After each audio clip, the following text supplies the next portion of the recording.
So I want to get your take on Hamas and also a better understanding of how Hamas, in some ways, maybe it wasn't Hamas's doing, but Hamas's very existence contributed to the blockade that was imposed on Gaza.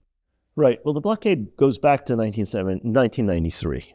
The siege of Gaza does not start with Hamas. Hamas is established in 1987, and it's engaged in various kinds of resistance. This is the period of the First Intifada.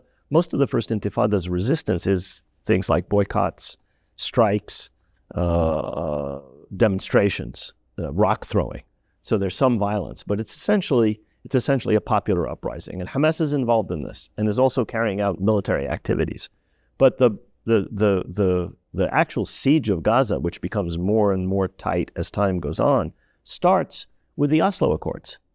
The walls and the fences and the checkpoints, and in particular the encirclement and siege of Gaza, starts with a so-called peace process, whereby Israel closes off the occupied territories as part of what's called separation, and immiserates the Palestinian population in consequence. People used to go across and work. You could move freely all across the occupied territories before 1993, before Oslo.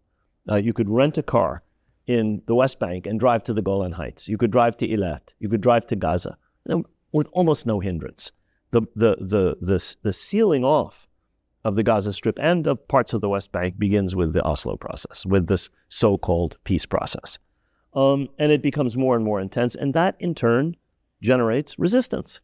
So Hamas objects to what the PLO has decided on in the 1980s, which is to, first of all, renounce violence, secondly, recognize Israel, thirdly, accept the partition of Palestine, and fourthly, try and negotiate. So in 1988, all of this is consecrated at the Palestine National Congress. Hamas is established in 1987 to oppose this trend, to say, no, we want to liberate all of Palestine. We don't just want a mini Palestinian state in 22% of historic Palestine. We want the whole of Palestine. We want to do what the PLO originally said it was going to do, and what it is now renounced. So Hamas represents resistance to the shift that's taken place in Palestinian politics, and which is overwhelmingly popular among Palestinians.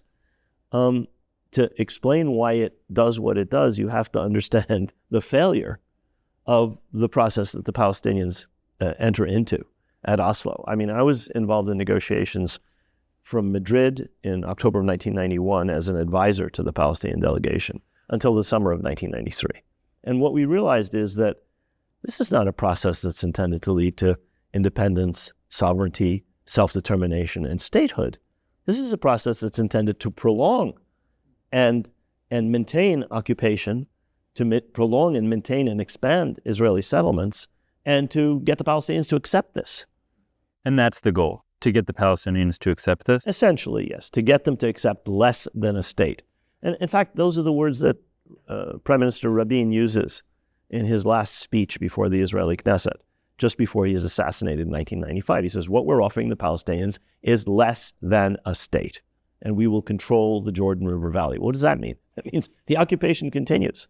Israel will control entry, exit, import, export. It's a Bantustan. So it's a one state, one Bantustan solution rather than a two-state. And this is what the United States goes along with. This is not just some rogue Israeli plan.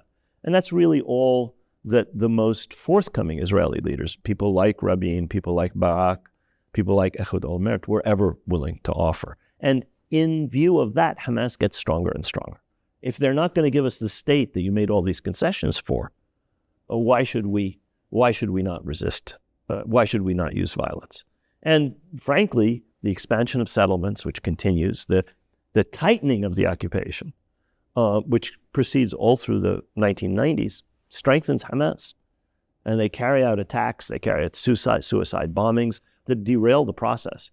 But this is not just caused by Hamas. This is caused by the complete failure of this process to lead to what the only thing that the Palestinians would have accepted, which is full sovereign statehood, and which I've concluded from my own participation and what I've watched since then was never really on offer. It might have been if the Palestinians had been stronger or shrewder, but it wasn't.